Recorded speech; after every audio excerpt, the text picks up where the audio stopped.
Toon Bells. હે ભગવાન, બીજાની મદદ કરતા કરતા મેં મારું જ ઘર સરખું ના કર્યું. હવે જુઓ કેવું પાણી ટપકે છે. માં, એનો મતલબ છે બીજાની મદદ કરીએ તો આપણું જ નુકસાન થાય.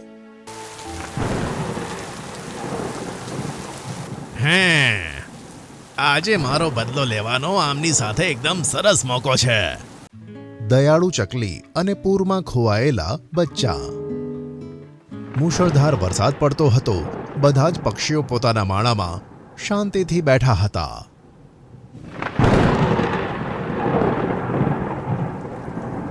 એક ટીનું ચકલી પણ તેના બંને બચ્ચા સોનુ અને મોનુ સાથે તેના માળામાં બેઠી હતી. હે ભગવાન, બીજાની મદદ કરતા કરતા મેં મારું જ ઘર સરખું ના કર્યું. હવે જુઓ કેવું પાણી ટપકે છે. માં, એનો મતલબ છે બીજાની મદદ કરીએ તો આપણું જ નુકસાન થાય. ના બેટા, બીજાની મદદ કરવામાં ક્યારેય પોતાનું નુકસાન ના થાય. વરસાદ રોકાય પછી જોજો, હું બધાની મદદ લઈશ અને ઘરની છત સરખી કરાવી દઈશ. એ જ સમયે ગોલ્ડીબાજ ત્યાં આવ્યો. તે ક્રોધમાં ભભૂકી રહ્યો હતો. હે, આજે મારો બદલો લેવાનો આમની સાથે એકદમ સરસ મોકો છે. આમ કહી બાજ ટીનુના ઘરમાં ઘૂસ્યો. ટીનુ, અરે ગોલ્ડીબાજ, તું અહીંયા શું કરે છે? તારા કારણે મારું બહુ નુકસાન થયું છે ટીનુ. જ્યારથી તું આ જંગલમાં આવી છે તે બધાને પ્રેમથી રહેવાનું શીખવાડ્યું છે અને તેના કારણે હું કોઈની વચ્ચે લડાઈ નથી કરાવી શકતો કે ન તો શિકાર કરી શકું છું. ગોલ્ડી, તું અહીંયાથી જતો રહે. મેં કોઈ ખોટું કામ નથી કર્યું. તું મારી સાથે આવી રીતે વાત ના કરીશ. હવે જોજે તારી દરિયાદિલી તને કેટલી તકલીફ આપે છે. આમ કહી ગોલ્ડીબાજે બંને બચ્ચાને પકડી લીધા અને તેમને નદીમાં ફેંક્યા. બચાઓ!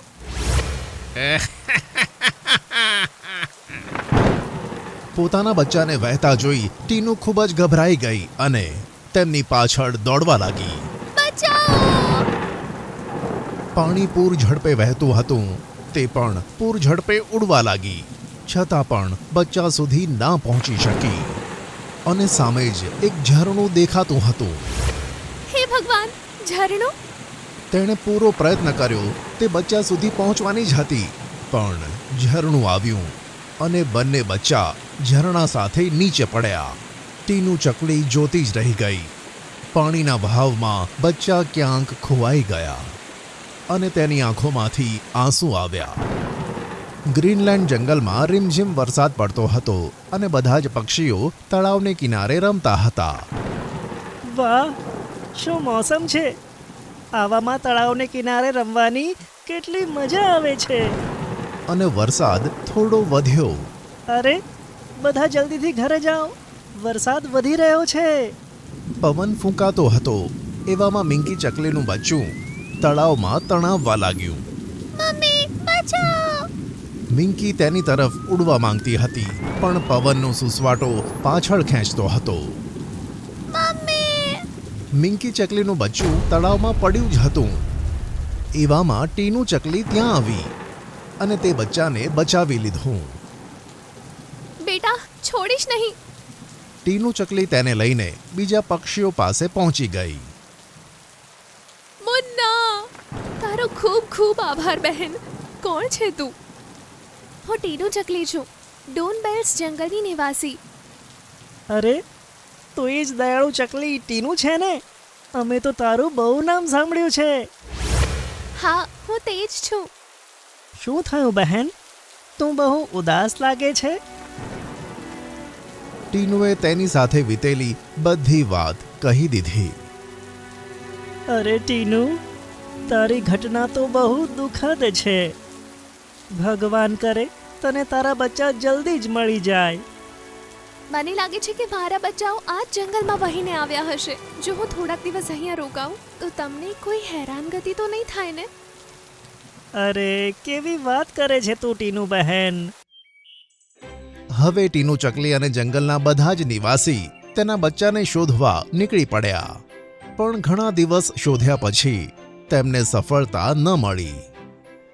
ટીનુ હવે બહુ ઉદાસ રહેવા લાગી.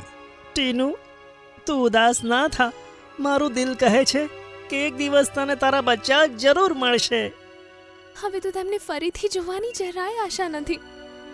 એવામાં સોનું કબૂતર એલાન કરતો ત્યાંથી પસાર થયો. મિંકી ચકલીને ઘણું વાગ્યું છે. થોડા સમયની તે મહેમાન છે. બધા જ પક્ષીઓ તેને છેલ્લી વાર મળવા માટે તેના ઘરે ભેગા થાય. અરે આ શું, મિનકી ચકલીનો જીવ જોખમમાં છે? ચાલો આપણે જલ્દી તેની પાસે પહોંચી જવું જોઈએ. તે બંને મિનકી ચકલીના ઘરે પહોંચ્યા. ત્યાં બીજા પક્ષીઓની સાથે ડોક્ટર બંદર પણ હાજર હતા.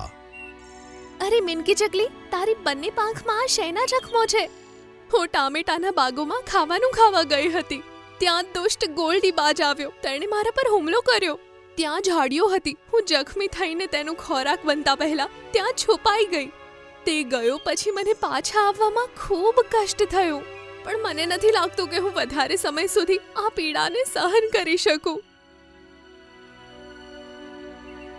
અરે આ જખમોની કોઈક તો દવા હશે ને? તમે તો ડોક્ટર છો. જો તમે હો તો અમારી મિનકી ના મરી શકે. દવા તો છે, પણ જ્યાં દવા છે ત્યાંથી તેને કોઈ લાવી શકતું નથી, કારણ કે ત્યાં જવાનો ખતરો છે. એવી કઈ જગ્યા છે જ્યાં જીવને જોખમ છે? નીલી ગુફા. ત્યાં નીલગિરીનું એક ઝાડ છે જેના પર નીલું ફૂલ ઉગે છે. તે ફૂલના બનાવેલા લેપથી મોટામાં મોટો ઘા ઠીક થાય છે, પણ આપણી નદીનું પાણી તે ગુફામાં થઈને વહે છે. ખરેખર તો નીલી ગુફા અડધા પાણીથી ભરાયેલી હોય છે, અને જ્યારે પાણીનું સ્તર વધે છે તો તે આખી પાણીથી ભરાઈ જાય છે. માટે આજ સુધી કોઈ તેની અંદર જવાની હિંમત નથી કરી શક્યું. બની શકે કે જ્યારે આપણે તેની અંદર જઈએ તો પાણીનું સ્તર ઓછું હોય, પણ અંદર ગયા પછી જો પાણીનું સ્તર વધ્યું તો આખી ગુફા પાણીથી ભરાઈ જશે, અને એટલે જ તેની અંદર જે પણ પક્ષી જશે તેનું ડૂબી જવાથી મૃત્યુ થઈ શકે. હું તે ગુફામાં જઈશ અને જડીબૂટી લઈને આવીશ. ટીનુ, અમે તને આમ નહીં કરવા દઈએ. ના, તમે લોકો મને નહીં રોકી શકો. એમ પણ મારા 2 બચ્ચાઓ ખોવાયેલા છે. તેમનો વિરહ હું નહીં સહન કરી શકું. તેથી મને મારો જીવ ગુમાવવાનો કોઈ ડર નથી. આ સાંભળી બધા જ પક્ષીઓ આશ્વાસન ભરી નજરે ટીનુ ચકલીને જોવા લાગ્યા, અને ટીનુ નદી તરફ ઉડી ગઈ. ઘણો સમય ઉડ્યા પછી તેને એક ગુફા જોઈ. અરે આ ગુફા તો સાચે જ મોટા ભાગે પાણીથી ભરેલી છે, પણ મારે મિનકીનો જીવ બચાવવાનો છે. આ રિસ્ક તો લેવું જ પડશે. આમ કહી તે ગુફાની અંદર ઘૂસી અને આગળ વધતી રહી. જેમ તે અંદર પહોંચે પાણીનું સ્તર વધતું હતું. થોડી વાર ઉડ્યા પછી તેણે જોયું કે પાણી નીચેની તરફ વહેતું વહેતું ગુફાની બહાર નીકળી રહ્યું છે. ત્યાં તેને એક બગીચો જોવા મળે છે. અરે વાહ, આની અંદર કેટલો સુંદર બાગ છે. તેણે ઘણો સમય શોધવાનું ચાલુ રાખ્યું અને જોયું કે એક ઝાડમાં 2 નીલા રંગના ફૂલો લટકે છે. લાગે છે આ જ નીલગિરીના ફૂલ છે. તેણે એક ફૂલ તોડ્યું અને આગળ વધતી રહી. ત્યાં તેને જમીનની માટી પર કોઈક નિશાન જોવા મળ્યા. આ નિશાન તો કોઈ પક્ષીના લાગે છે. લાગે છે કોઈ પક્ષીનો બચ્ચો છે. તે નિશાનોની પાછળ ચાલવા લાગી અને એક દરવાજામાં થઈને બીજા છેડે પહોંચી ગઈ.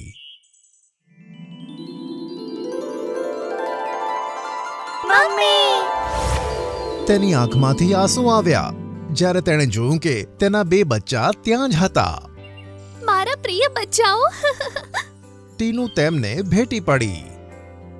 મમ્મી, અમને વિશ્વાસ હતો કે તમે અમને લેવા જરૂર આવશો. મારા બચ્ચાઓ, ભગવાનની ખૂબ રહેમ છે કે તમે મને પાછા મળી ગયા. હવે ચાલો. ક્યાં મમ્મી? તે ચકલી પાસે જેનો જીવ બચાવવા માટે હું અહીંયા આવી હતી, અને તેના લીધે જ તમે મને પાછા મળી ગયા. ટીનુએ પંજામાં નીલગિરીનું ફૂલ દબાવ્યું અને પોતાના બાળકો સાથે મિનકી પાસે પહોંચી. અરે વાહ, ટીનુ ચકલી આવી ગઈ. ડોક્ટર સાહેબ આ લો.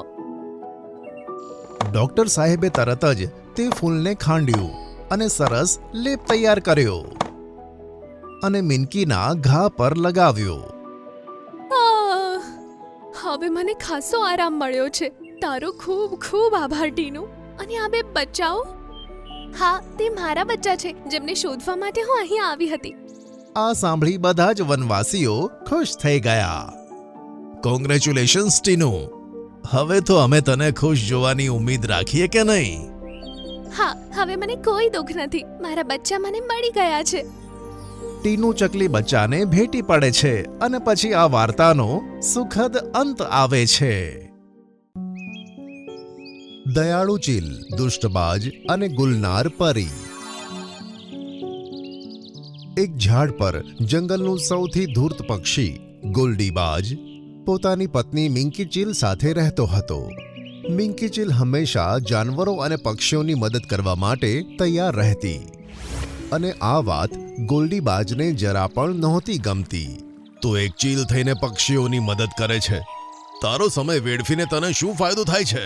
ફક્ત હું જ નહીં, જંગલમાં બધા જ એકબીજાની મદદ કરે છે. ફક્ત તું જ એક ચાલાક છે બસ. એક રાત્રે મિનકી ઊંઘમાંથી જાગી અને ઉઠીને આગળ વધી. ગોલ્ડી પણ ઉઠી ગયો અને તે પણ તેની પાછળ ગયો. મિનકી જઈને એક પહાડી પર રોકાઈ ગુલનાર પરી, હું આવી ગઈ છું. અને ત્યાં જ એક પરી પ્રગટ થઈ. મિંકી બાજ, તું જેવી રીતે પ્રાણીઓની મદદ કરવાનું પસંદ કરે છે, તેનાથી ખુશ થઈને મેં તને એક વસ્તુ આપવાનું નક્કી કર્યું છે. આમ કહી પરીએ જાદુઈ લાકડી ફેરવી તો તેના હાથમાં રકાબી આવી ગઈ. આ એક જાદુઈ થાળી છે.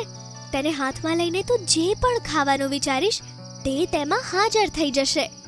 તમારો ખૂબ ખૂબ ધન્યવાદ. અને પછી પરી ગાયબ થઈ ગઈ. આ થાળીને અહીંયા જ છુપાવી દઉં છું. જ્યારે જરૂર હશે ત્યારે અહીંયા આવીને તેનો ઉપયોગ કરીશ. મિંકી રકાબીને ત્યાં જ ફૂલવારીમાં છોડી જાય છે અને જતી રહે છે.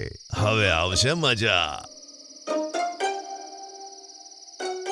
ગોલ્ડીબાજ રકાબીની સામે આવીને બોલ્યો કે જાદુઈ રકાબી, મને એવું સફરજન આપ જેને ખાનાર મૂંગો થઈ જાય.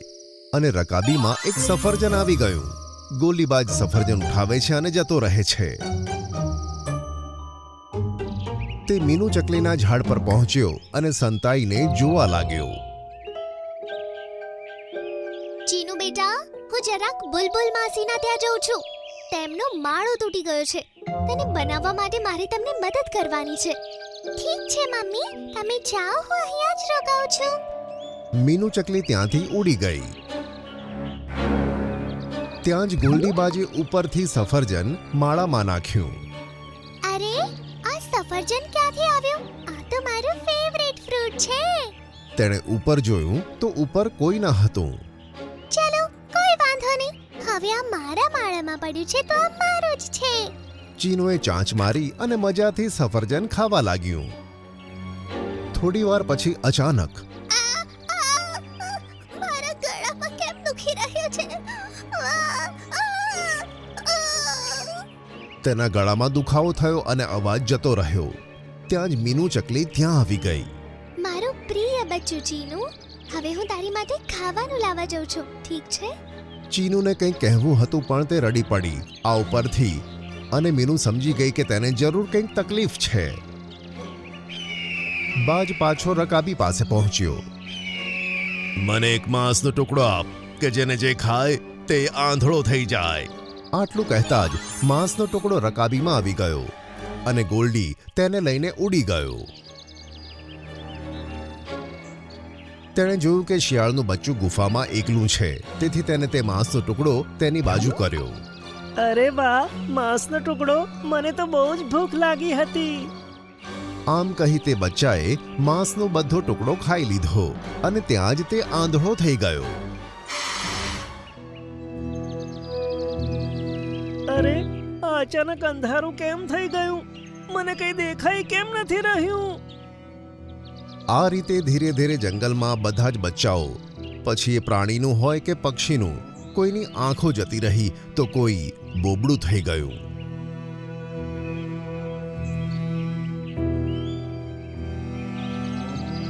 જંગલના બધા પ્રાણીઓ હેરાન થઈ ગયા અને બધાએ એક સભા બોલાવી. આ ઘણો ચિંતાનો વિષય છે કે આપણા બાળકો તકલીફમાં છે અને આપણે કશું નથી કરી શકતા. બાળકો માટે જવાબદાર માત્ર તમે છો. એકબીજાને મદદ કરવાના ચક્કરમાં પોતાના બાળકો પર ધ્યાન જ નથી આપ્યું. જો તેમની પર ધ્યાન આપ્યું હોત તો આ દિવસો ના આવ્યા હોત. હા, ગોલ્ડી સાચું કહે છે.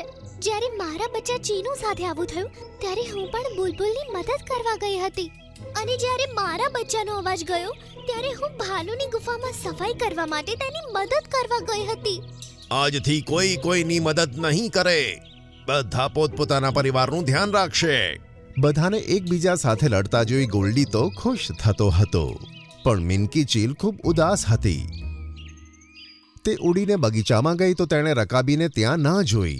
મને ગુલનાર પરીએ જે થાળી આપી હતી તે પણ નથી મળી રહી, અને આખા જંગલમાં બધા બચ્ચા ઉપર મુસીબત આવી પડી છે. હવે તો મારે ગુલનાર પરીને બોલાવવું જ પડશે. તેણે આકાશ તરફ નજર ઉઠાવી. ગુલનાર પરી, મારે તારી મદદની જરૂર છે. ગુલનાર પરી, મને તારી મદદની જરૂર છે. આમ કલાકો સુધી તે બોલતી રહી અને ગુલનાર પરી પ્રગટ થઈ. અરે મિનકી બાજ, તું આટલી હેરાન કેમ દેખાય છે? અમારા જંગલમાં જેટલા પણ બચ્ચા છે, કેટલાકનો અવાજ જતો રહ્યો, કેટલાકની આંખોમાંથી પ્રકાશ જતો રહ્યો, તો કેટલાક અપંગ થઈ ગયા. પેલી જાદુઈ થાળી જે મેં તને આપી હતી તો તેનો ઉપયોગ કેમ નથી કરતી? મેં તેને બધાની નજરથી બચાવવા માટે આ ફૂલદાનીમાં છુપાવ્યું હતું, પણ તે તો અહીંયા છે જ નહીં. મને લાગે છે કે આ થાળી ચોરવા વાળો અને જંગલમાં બધાને હેરાન કરવા વાળો કોઈ એક જ છે. હું હમણાં તેને હાજર કરું છું. તે જાદુઈ થાળી અને તેને ચોરવા વાળો હમણાં જ અહીંયા પ્રકટ થાય. આમ કહી તેણે પોતાની જાદુઈ લાકડી ફેરવી તો ગોલ્ડીબાજ રકાબી સાથે ત્યાં આવી ગયો. અરે, હું અહીંયા કેવી રીતે આવી ગયો? ગોલ્ડી, તું આ બધા પાછળ તું હતો? હું તને બતાવવાનો જ હતો. ગોલ્ડી બાજ, તારે બધાની સામે તારો ગુનો કબૂલ કરવો પડશે અને બચ્ચાઓને પણ ઠીક કરવા પડશે. તેના માટે હું તને આજ સાંજ સુધીનો સમય આપું છું. જો તે એવું નહીં કર્યું તો હું તને કીડી બનાવી દઈશ. અરે ના ના, હું બધાને સાચું કહી દઈશ અને બાળકોને પણ ઠીક કરી દઈશ. જાદુઈ રકાબી, મને કોઈ એવા ફળ આપ જેને ખાવાથી બાળકો ઠીક થઈ જાય. ત્યાં જ રકાબીમાં ઘણા બધા ફળ આવ્યા અને ગોલ્ડીબાજ તે ફળ લઈને તે બીમાર બાળકોની પાસે ગયો અને ખવડાવ્યું.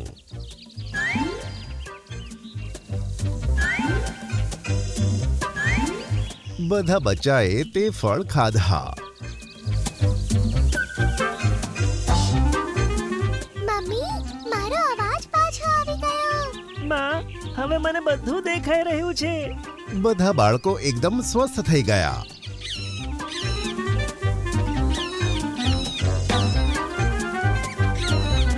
પછી બધા ખુશી ખુશી ગોલ્ડીના ઘરે પહોંચ્યા.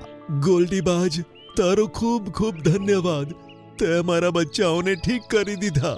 આભાર મારા મિત્રો. હવે એ પણ કહી દો કે બચ્ચાઓની તબિયત ખરાબ કરવા વાળું કોણ હતું? આ સાંભળી ગોલ્ડીને બીક લાગી, પણ તેને ખબર હતી કે તેણે સચ્ચાઈનો સામનો કરવાનો જ છે. આ કહેતા મને બીક તો ઘણી લાગે છે, પણ એ હું જ હતો. શું તે આવું કેમ કર્યું ગોલ્ડી? હું ઈચ્છતો હતો કે તમે લોકો એકબીજાની મદદ કરવાનું છોડી દો અને મારી જેમ મસ્ત જિંદગી જીવો, એટલે મેં આ બધું કર્યું. આ સાંભળી બધા જાનવરોના ચહેરા પર વધારે ગુસ્સો આવી ગયો. ગોલ્ડી ભાઈ, તમે અમારા વિશે કેટલું વિચારો છો? કેટલું બધું કર્યું છે તમે અમારા માટે. તેના માટે તો તમને ઇનામ મળવું જ જોઈએ. અરે ના ના ના ના, નો થેન્ક્સ. બધા ગોલ્ડી પર તૂટી પડ્યા અને ગોલ્ડીની ચીઝ આખા જંગલમાં ગુંજી ઉઠી. છોડી દો, અરે મારી નાખ્યો રે. નજીકમાં ઊભેલી પરી અને મિનકી ચીલ ગોલ્ડીની ચીઝ સાંભળીને ખડખડાટ હસવા લાગી.